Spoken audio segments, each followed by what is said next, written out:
Hello students, here is me Achal Rajvanshi. Welcome to our channel Commerce Solution.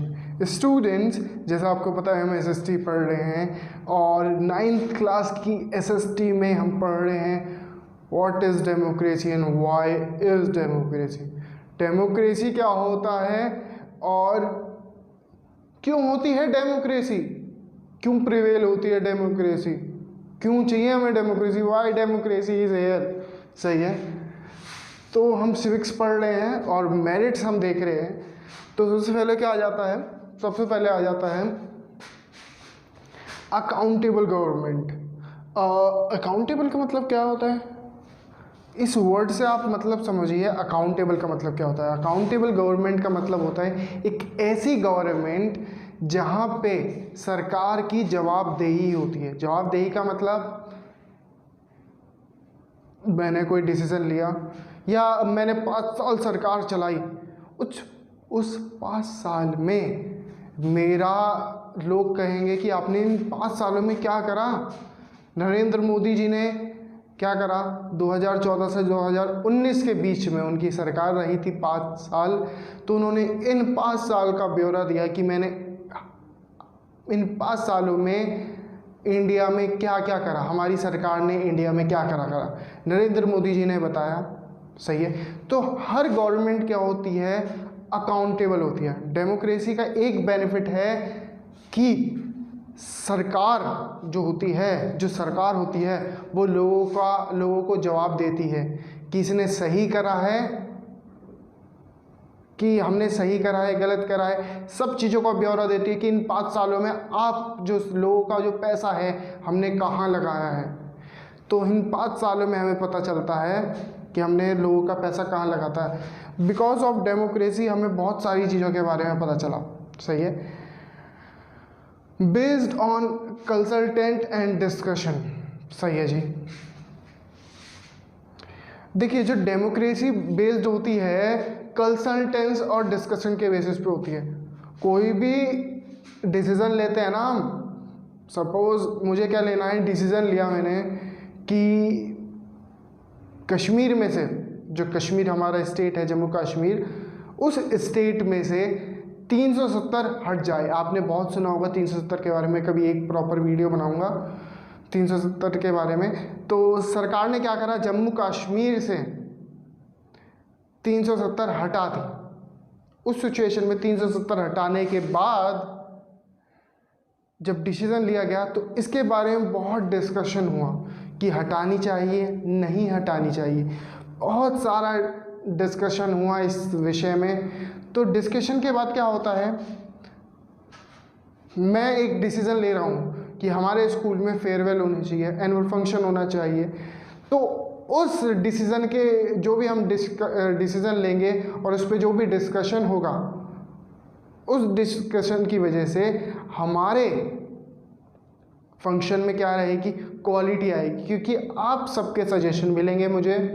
वैसे क्या होता है, parliament में डिसीज़न लिया जाता है। एक पार्लियामेंट होती है हमें हमारी, जिसे आप जानते हैं लोकसभा, राज्यसभा। सही है, उस पार्लियामेंट में हम डिसीज़न लेते हैं। सही है, कोई भी डिसीज़न लेते हैं, कंसल्ट करते हैं, डिस्कशन करते हैं कि ये जो डिसीज़न लिया है सही है या गलत है। दूसरा आता है यहाँ पे डील्स एंड डिफरेंस। आपने देखा होगा जो बहुत सारी गवर्नमेंट है, कांग्रेस है, बीजेपी, आपस में कॉन्फ्लिक्ट करती रहती है। सही है, इनकी आपस में डील्स होती रहती हैं, सरकारों की आपस में डील्स होती रहती हैं, पार्टीज़ की, जो पॉलिटिकल पार्टीज़ हैं इनकी आपस में डील्स होती रहती हैं। और मतभेद भी, डिफरेंसेस का मतलब क्या होता है, मतभेद, कॉन्फ्लिक्ट्स होना, लड़ाई झगड़ा होना। तो डेमोक्रेसी में क्या होता है, जितनी भी डील्स होती हैं, डिफरेंसेस होते हैं, ये सब क्या हो जाते हैं, सॉल्व हो जाते हैं। ये सब क्या हो जाते हैं, सॉल्व हो जाते हैं। यही तो मेरिट्स हैं। किसकी मेरिट्स हैं ये, डेमोक्रेसी की, कि जितनी भी डील्स होती हैं, डिफरेंसेस होते हैं, कॉन्फ्लिक्ट्स होता है, ये सब सॉल्व हो जाते हैं किसमें, डेमोक्रेसी में। ये सुविधा कहाँ उपलब्ध है आपकी, सिर्फ डेमोक्रेसी में। सही है, कोई भी डिफरेंस हुआ, कोई भी कॉन्फ्लिक्ट हुआ, बहुत ही आसानी से डिस्कशन करके हम वो सुलझा लेते हैं। चौथा पॉइंट आता है पॉलिटिकल इक्वालिटी। पॉलिटिकल इक्वालिटी का मतलब कोई गरीब है कोई अमीर है, कोई गरीब है कोई अमीर है, सबको राइट है। सबको राइट का मतलब सबको राइट है कि इलेक्शन में खड़ा हो सके। आपने देखा एक चाय वाला, नरेंद्र मोदी जी एक चाय वाले हैं, वो हमारे देश के प्रधानमंत्री बन गए। क्यों बने?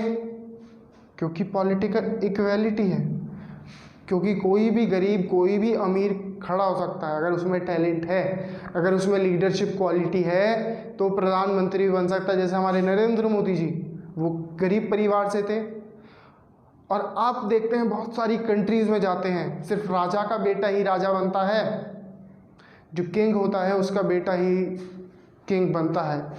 सही है, अमीर लोगों को ही पॉलिटिक्स में जगह मिलती है, हम देखते हैं। बट डेमोक्रेसी में ऐसा बिल्कुल नहीं है। जो डेमोक्रेसी है उसमें सबको राइट है, अमीर को भी गरीब को भी सबको राइट है, वोट देने का भी और इलेक्शन में खड़े होने का भी, अपनी बात रखने का भी सबको राइट है।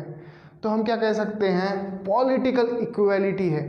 कोई किसी का कास्ट का भी है, सही है, कोई महिला है, जेंडर का भी कोई प्रॉब्लम नहीं है, और कोई फीमेल है वो भी खड़ी हो सकती है, कोई मेल है वो भी खड़ा हो सकता है।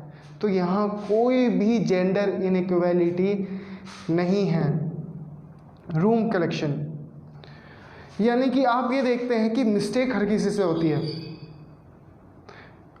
इंसान जो होता है गलतियों का पुतला होता है, और डेमोक्रेसी में भी लोगों, जो हमारा डेमोक्रेसी है वहाँ पे भी पॉलिटिकल पार्टी या सरकार से भी गलतियाँ होती है। तो डेमोक्रेसी क्या करता है, डेमोक्रेसी जो भी उनकी मिस्टेक्स है, डेमोक्रेसी में क्या होता है, जो भी पॉलिटिकल पार्टीज़ के द्वारा मिस्टेक हुई है, पॉलिटिकल पार्टीज़ के द्वारा जो भी मिस्टेक हुई है वो एक्सेप्ट करता है, जी हाँ मेरे से गलती हुई है, जी हाँ मेरे से गलती हुई है, और उन्हें सॉल्व भी करता है। सही है, मानता भी है मेरे से गलती हुई है। देखिए हर किसी से गलती होती है, पॉलिटिकल गवर्नमेंट भी है, हर किसी से गलती हो सकती है, पर सबसे बड़ी बात है कि अगर हमसे गलती हुई है, हम वो एक्सेप्ट कर रहे हैं कि हमसे गलती हुई है, दैट्स द बिग थिंग, वो बहुत बड़ी बात है। वैसी पॉलिटिकल पार्टी, डेमोक्रेसी में क्या होता है, पॉलिटिकल पार्टीज एक्सेप्ट करती हैं दैट हमसे गलती हुई है, और इसी गलती के कारण वो अपनी गलतियों को सुधारती है। इसे क्या कहते हैं, रूम करेक्शन, उसे क्या कहते हैं, रूम करेक्शन। आई होप ये मेरिट्स आपको समझ में आई, क्योंकि मेरिट्स इंपॉर्टेंट है। आप भी तो जाने कि हमारी डेमोक्रेसी चल रही है हमारी भारत देश में, उसका फ़ायदा क्या है, उसका नुकसान क्या है, जानना ज़रूरी बनता है आपका। सोचिए समझिए, नहीं समझ में आता तो मुझसे पूछिए। चलिए, आई होप ये वीडियो आपको समझ में आई होगी। अगर इसमें अब भी कोई प्रॉब्लम है तो आप मुझसे कमेंट करके पूछ सकते हैं। Thank you so much.